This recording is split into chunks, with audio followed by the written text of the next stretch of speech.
Giannis Antetokounmpo is a member of the Heat, but what does that mean for the team's offense moving forward, and how do they use their new superstar in the future?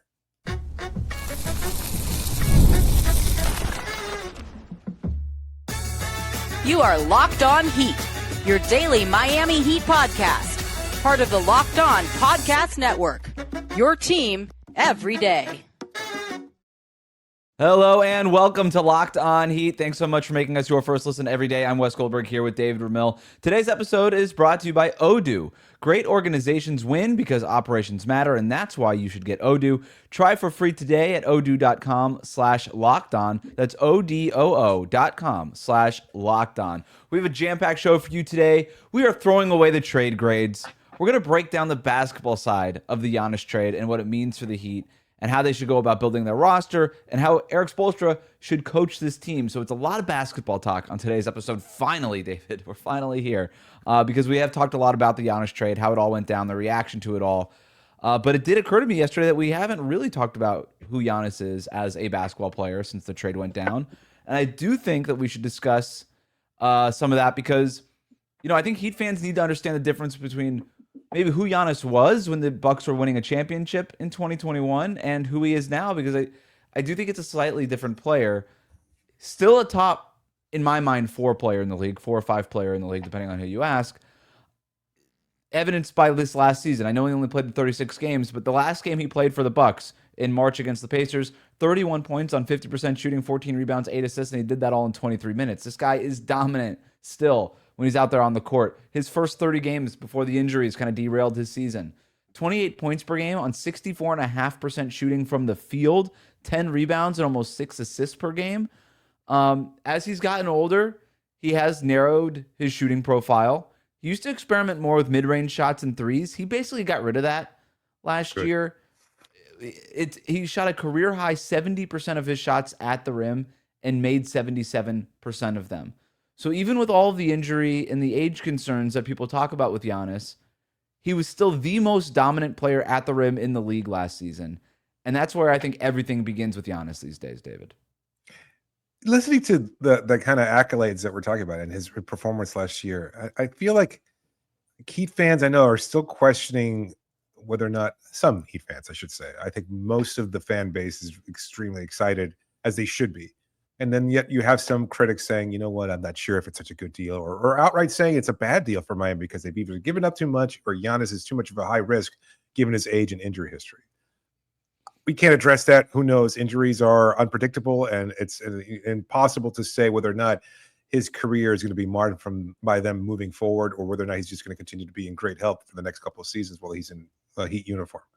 But just listening to what the production was last year, is it possible he's like the best player Miami's ever had at their peak? Like, it would be that LeBron in 2012, Dwayne in 2010, and I don't know that it's close after that. Like, I mean, even Alonzo Mourning at his very best, a top 5 MVP type vote getter, but the production and what Giannis is still capable of last season, he might be the best player to ever put on a Heat uniform at his peak.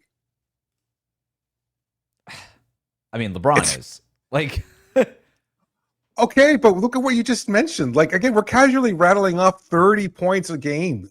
Like, nobody in a Heat uniform. I mean, he's Dwayne up there Wade, now. obviously. I mean, he's right there. Like, that is still the player that the Heat are getting, to your point. The fact that you're even asking me that question. Valid question. We didn't have this conversation when, again, no offense to Jimmy Butler, but that's a different kind of player, right? We didn't have that conversation in 2019. No. You're not having that conversation. Had they acquired Damian Lillard, you're not having that conversation. Absolutely right? not. Had they acquired Kevin Durant these last couple times where they chased him, I don't think you're having that conversation because even KD was so much past his absolute prime. Giannis is still in his prime. And if you want to look at last year and tell me that, hey, he played 36 games and that was the whatever. Like I said before, in December and January, he was on the NBA.com's MVP ladder. He was playing like an MVP candidate then. Before injuries and what the weirdness of this Milwaukee Bucks season set in, he's still that guy. And I think for Miami, the benefit of him basically not playing since March is that he'll be fresh for this coming year. right? That in a way that he has not been fresh, right? Like he even, he sure. played for Greece a little bit. They don't make it far in these international tournaments, but when they do participate, like he's part of that. This might be the freshest that we've gotten Giannis in a really long time. So, you look point. at what he can do offensively. He's going to be the first guy who averages more than 24 points per game in a Heat uniform during the regular season since LeBron left in 2014. And when I tell you that with certainty, it is a virtual guarantee. There is no version of Giannis that is playing basketball that averages fewer than 24 points per game at this stage of his career, even at 31 years old. I still believe that this guy is very much in the prime of his career. When you look at his shot distribution now, I don't. We could talk about like the offensive system and the defensive system in the next segment, David. But the fact that 70% of his shots at the rim and made 77% of them, maybe LeBron and D Wade aren't the right names to bring up. This feels like Shaquille O'Neal to me, and the way that Shaq changed everything overnight in Miami and just bent the way that Miami played in a completely different direction. That's what Giannis is going to do here. Absolutely. He is, to paraphrase James Harden, he is the system. Giannis changes the way things are done. And you can run that through him, and it works by and large. Again, I know a lot of people want to point to Milwaukee's struggles last year. Milwaukee was a dead man walking from even before the start of the season. Like Doc Rivers was not quite the lame duck coach, maybe, but he just was checked out. The team was checked out. Things just weren't working, and they weren't expected to work last year. So that was a complete debacle. And so I think when you're looking at the version of Giannis that this team has gotten, it's one that's motivated, one that's capable, to your point, one that's healthier than he's been in quite some time. And yes, that you incorporate into whatever it is that you're doing and you build around him. You change the way you do things now because you have him on the roster. You don't try to find something that that you can bend him into. You bend to accommodate him because that's the kind of quality player that you're acquiring. That's right. And like I said, this is I don't know how many Heat fans actually watched this guy over the last couple of years, but he's still this incredibly dominant force at the basket that the Heat just have not had. How many times over the last few years have we talked about the Heat over-indexing on mid-range shots? The fact that they can't get to the rim consistently. You trade for Terry Rozier because there's just a small chance that there's that he could get just rim pressure. We were talking about rim pressure, not even actually converting at the basket, just like your body being near the basket. Like they were so desperate for any of that, and Giannis is just a walking doing that all of the time. And I think what he.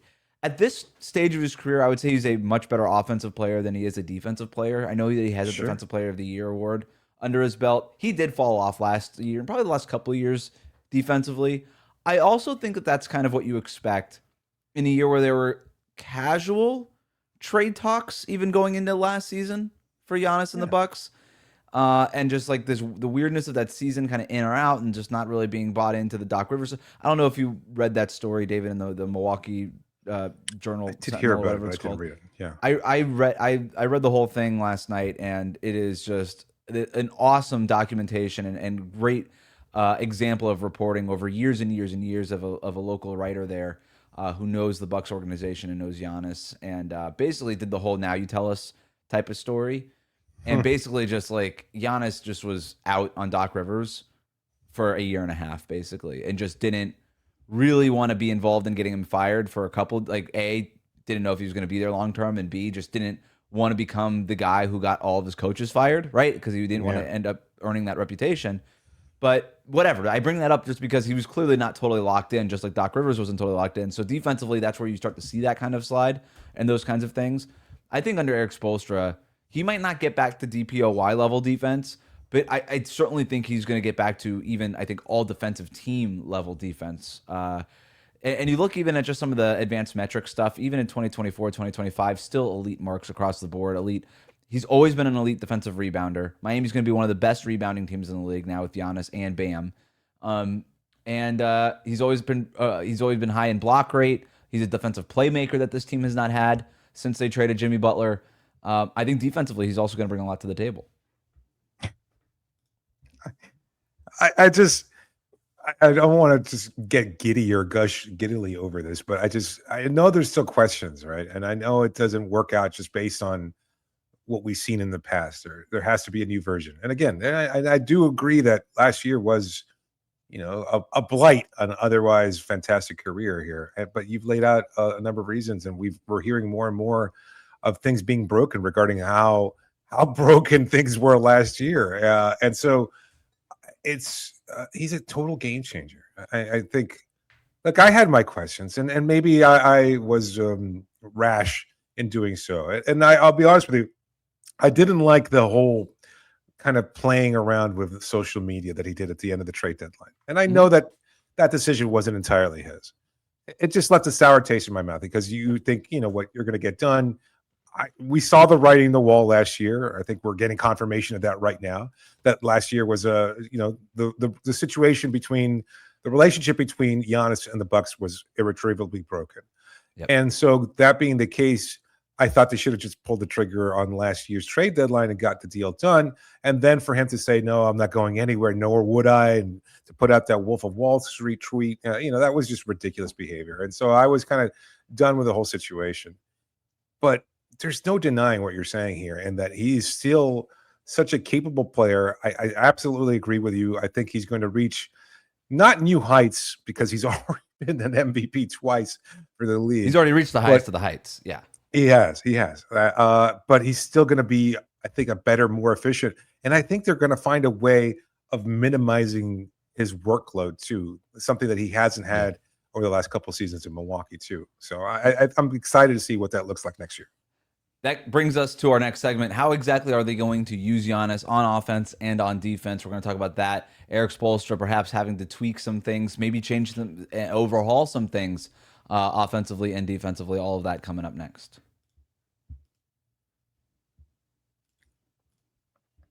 Today's episode is brought to you by Game Time. There's more live events than ever worth seeing right now. Games, concerts, comedy shows, festivals. The hard part usually isn't deciding what you want to attend. It's actually getting the tickets. Between long wait times, confusing checkout processes, and surprise fees, buying tickets can sometimes feel harder than it should. That's why so many fans are turning to Game Time. The app is built to make buying tickets simple, with upfront pricing, seat views before you buy, and exclusive savings opportunities that help you get to the events you want without the usual hassle. Listen, the World Cup right now is a once-in-a-lifetime opportunity, and if you want to go see those performances, those incredible matches live, Game Time is a way to go. You'll find the tickets you're looking for at the best prices guaranteed. But even as we're talking about Giannis Antetokounmpo and the Miami Heat, that's a show you're not going to want to miss. And if you're going to find the best tickets available at the best prices, then you know that the way to get those tickets is by using Game Time. Take the guesswork out of buying tickets to every type of event with Game Time. Download the Game Time app, create an account, and use the code LOCKEDON. You get $20 off your first purchase. Terms do apply, but create an account, redeem the code LOCKEDON. You get $20 off. Download the Game Time app today. We'll be right back.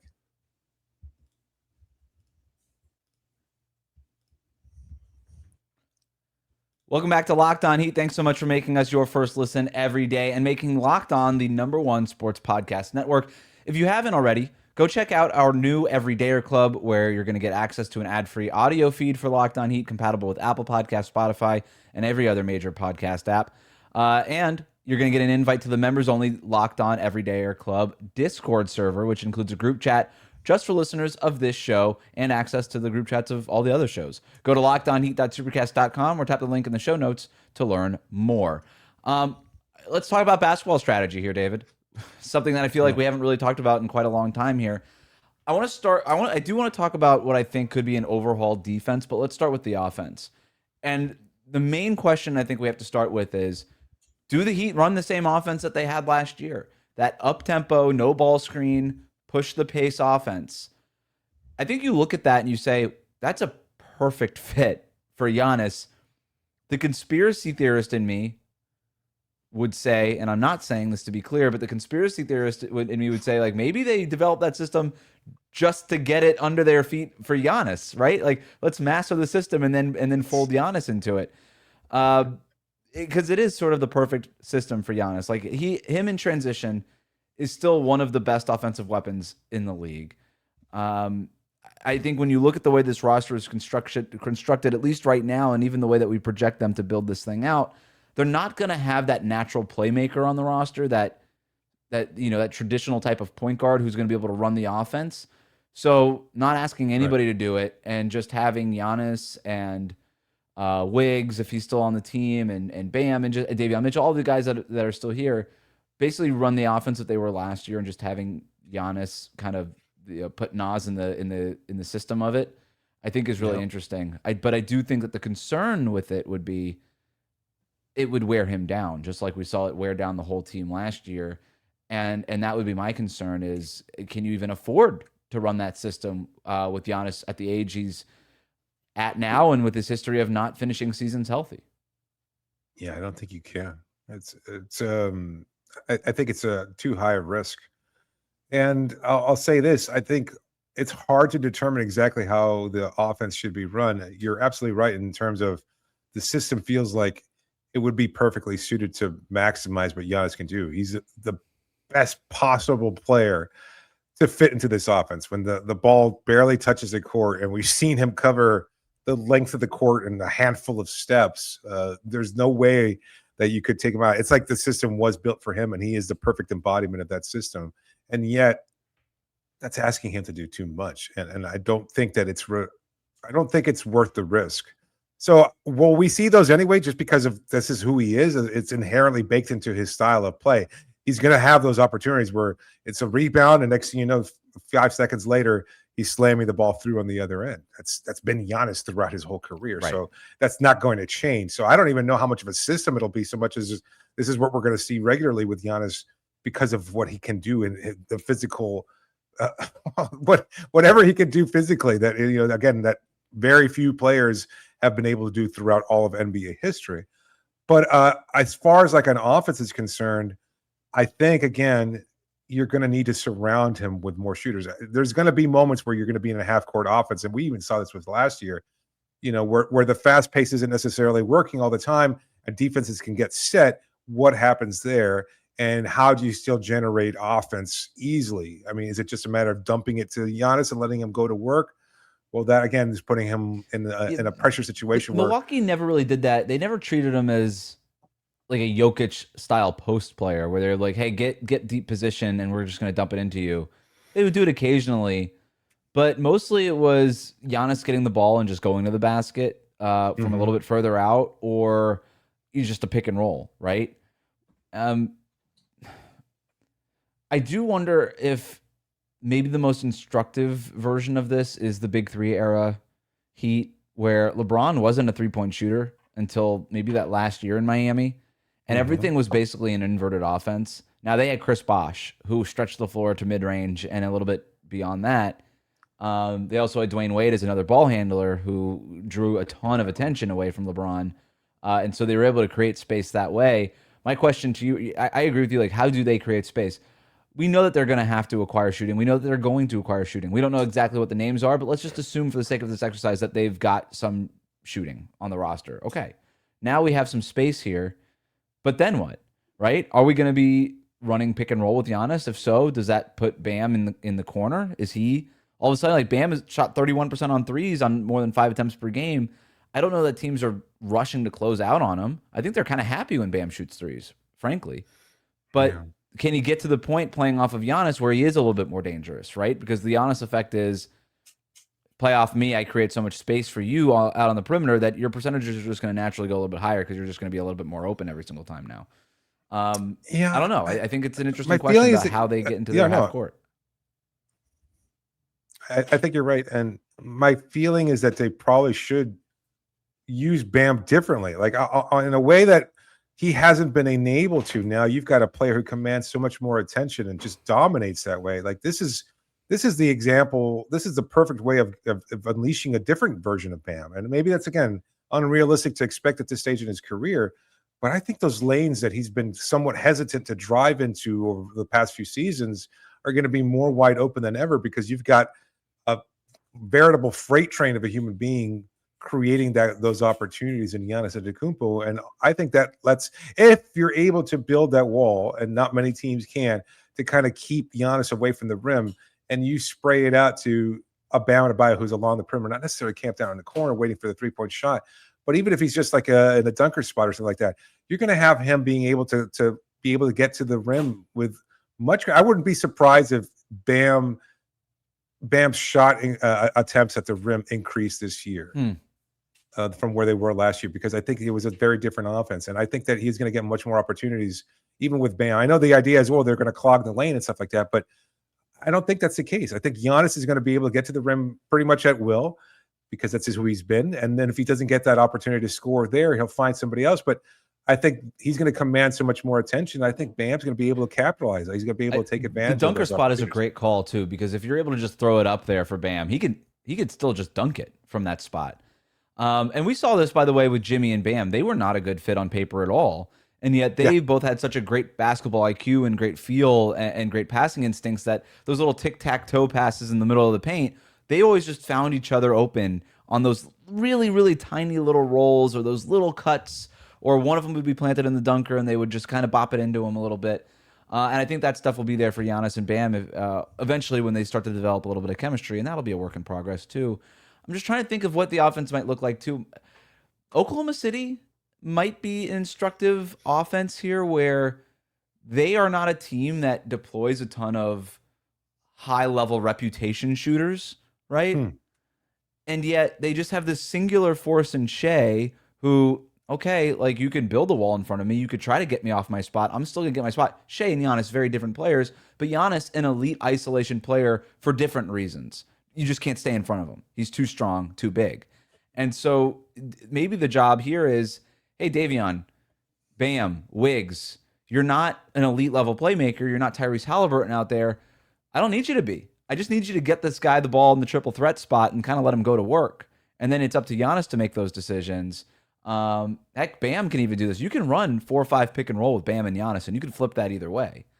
Yeah. And so you can kind of get some interesting stuff there. So I do think that Spo needs to lean into, I know he likes to say this, like a menu of items offensively, and that's probably what it's going to have to be, but all of it designed to get Giannis the ball on the move if you're not going to lean completely into this up-tempo, full-court, break your neck speed offense. Like if it's just going to be, hey, it's almost like instead of everything being a kick return, we got to run some bubble screens here now for Giannis just to get him on the move a little bit. Yeah, it makes sense. In a way, it's almost like I want to see this roster filled out as much as possible. Sure. And we have like a plan, or we have what we think is the inkling of a plan and what kind of players will surround them. But ultimately, there's going to be an unexpected move. Somebody who maybe didn't project to come to Miami and all of a sudden says, you know what, why not? This is the best opportunity for me. And I think that will change dramatically what we're looking at, because, there's always these kinds of unexpected bumps in the roster construction, and I think we're going to see that. And it's just, I think, again, the addition of Giannis changes things, not just from a on the court perspective, but even from a team building perspective, because he is that kind of a singular star. And while maybe you can't point to that in Milwaukee, that's Milwaukee. Miami is a completely different animal. I think the combination of Erik Spoelstra, the reputation of this team, and Giannis and what he's going to be capable of doing on the court next year is going to be luring some players here, and then we'll get a clearer picture, I think, of what we can do. I think the roster is already better than the one they had in Milwaukee, and I haven't heard anybody 100% that that's credible being like, yeah, Milwaukee South. Like, that was kind of a talking point. Yeah, I don't know. But Chris Broussard, Ryan Russillo. Did you hear what I said about credible? Oh, fair enough. I've heard people say it, not people who's. I didn't hear Russillo say that, but I can't say that I listened to a bunch of. I just, I was taking a shot at Broussard there. One quick stat here before we get out of this segment and talk a little bit more about defense. I was looking this up.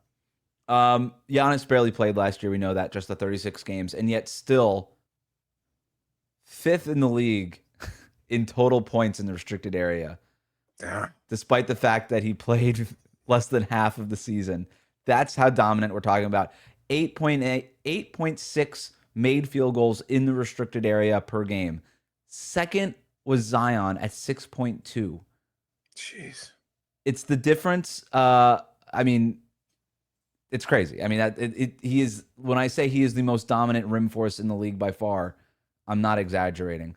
Let's talk a little bit more about the defense, because I do think that Erik Spoelstra may have to overhaul the entire thing based on the inclusion of Giannis. We're going to talk about that next. Today's episode is brought to you by Odoo.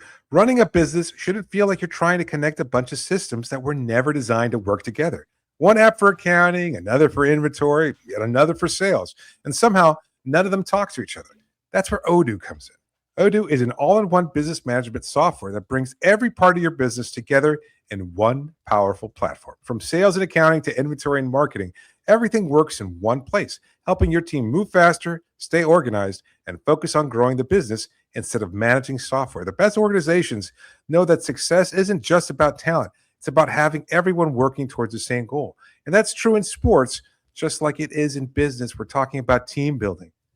You add Giannis Antetokounmpo, sure. He's one of your best players, just like you're adding a key component of your business. But you still have to have everybody on the same page. You're getting the right combination of players or employees to maximize what you're doing because you do share a goal.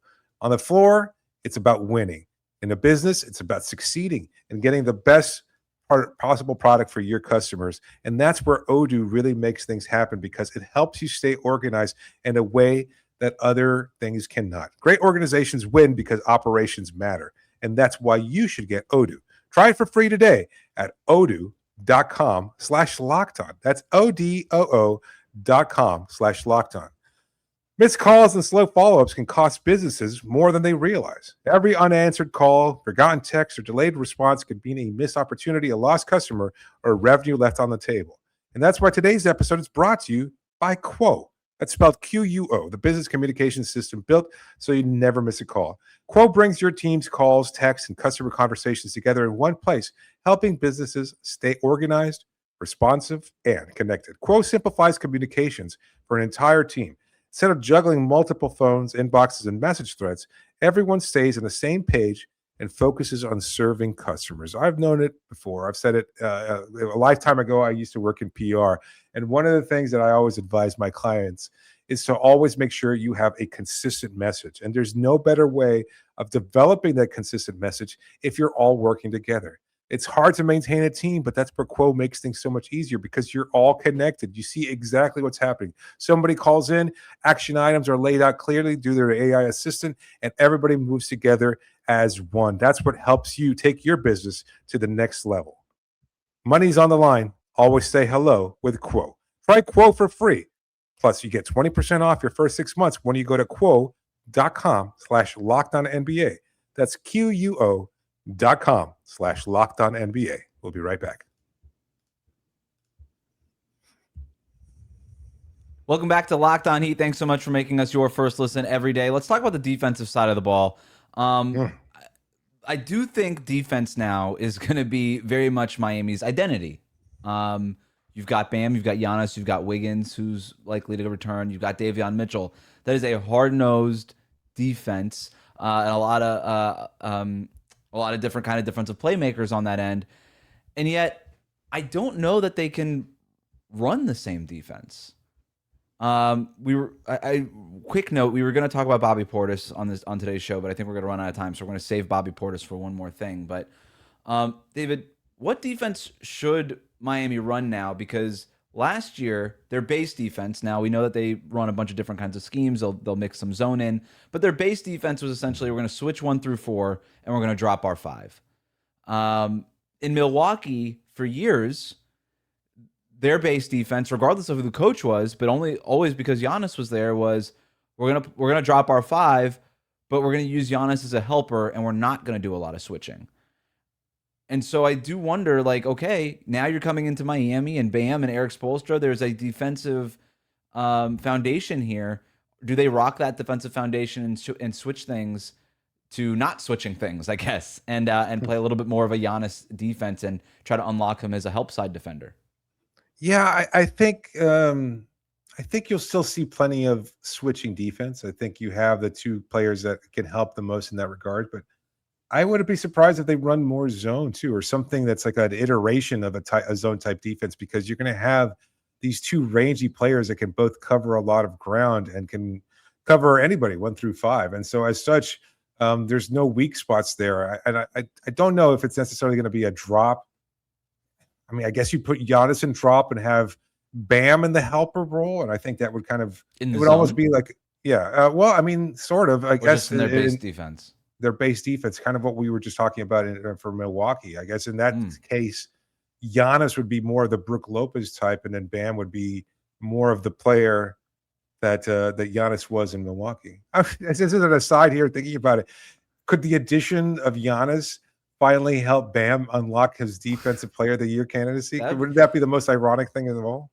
Well, no, I think that's spot on, right? Because when you've got this as the backbone of your defense, all of a sudden you're talking about an elite defense, and somebody is usually awarded Defensive Player of the Year based on being on an elite defense. And if Victor Wembanyama just doesn't meet the 65 game rule, he's going to win it every year that he plays 65 games.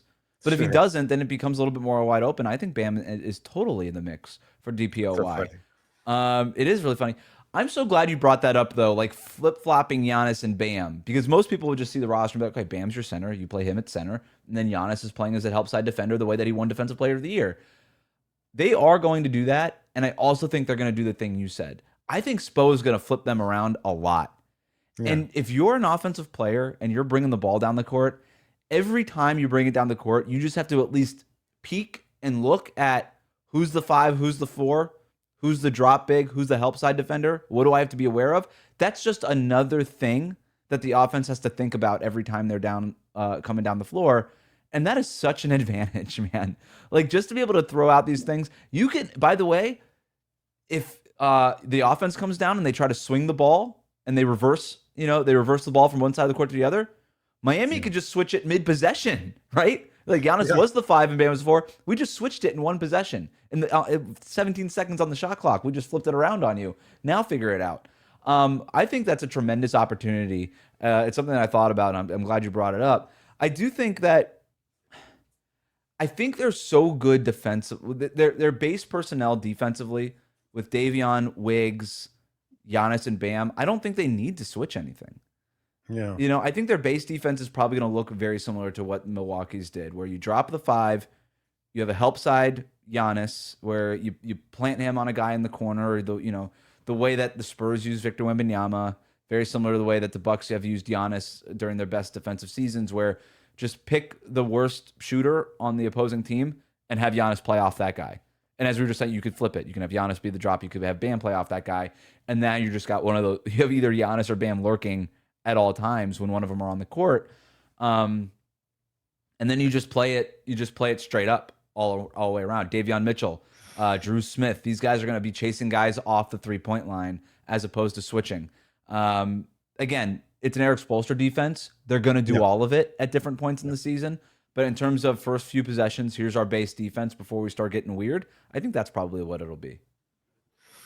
Yeah. I think you're spot on there. I think we're going to see a little bit of everything, and I'm curious to see it. Again, it's going to be maybe determine a little bit more precisely once we see what kind of personnel you have, and whether or not you keep Andrew Wiggins, because I think that's a guy who's going to have incredible value in this as well, as a guy who can be somewhat rangy, who we've seen guard multiple positions, and who can still do that at a high level at this stage in his career. So yeah, I mean, you've got lots of different options, but I think you're also going to, that's the thing, you're going to add such another key defender here where things are going to work out so much better for everybody involved. And I think you're going to see everybody be recognized for their defense. Like Davion Mitchell's job gets easier, and we have already seen him be so effective in certain spots. And he's going to be more, I think, of a guy who could be opportunistic, a lot like the way Jimmy was during his prime here in Miami, where he was just a guy who I think could capitalize on key moments and break up passes and force turnovers that way, not just have to constantly fight over screens. Because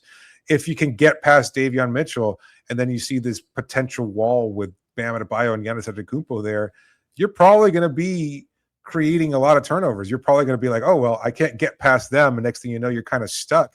And that leads to more pressing, more advantage there, where you can just kind of force turnovers. It's ridiculous. I think we're going to see also really I think Miami's going to fly up the rankings in terms of blocked shots as a team, which is somewhere where they have historically ranked very, like the Jimmy Butler era, they ranked very low, because that was the team that drew charges and got steals, but wasn't blocking a ton of shots. Right. And I would even say during the Bam Adebayo era, because Bam doesn't block a ton of shots. I think you're going to see him fly up the rankings here. because Giannis is just going to add another 1.5 to 2 blocks per game potentially. And I think it'll also help Bam also increase his own block numbers. One last thing that I want to ask you. We've seen Spo get really weird with the way he deploys zones, and specifically where he positions some of his longer guys. I think back even to like Derrick Jones Jr. anchoring the very top of the zone, like using him as like the point of attack guy at the zone. What if they used Giannis there? Just sometimes. That would be just. I was just thinking about it, and I was like, that would be so cool to have Giannis at the top and then Bam in the back. Just like these two crazy defensive player of the year caliber guys, just bookending a zone, and you're just forced to drive into the teeth of it and just hope that you don't get eaten basically by this whale of a defense. It would just. I kind of got excited thinking about it. Same. I can't wait. Like I'm more excited for the start of the season than I have been in a long time. I think that's true for all of us. Thanks so much for tuning in today to Locked On Heat. Make sure you subscribe and follow Locked On Heat so you get all of the latest episodes. If you never miss an episode, the Everydayer Club is built for you. Join the Cookie Gang. Get Locked On Heat ad-free, plus members-only Discord access and more. Head to lockedonheat.supercast.com to join the club.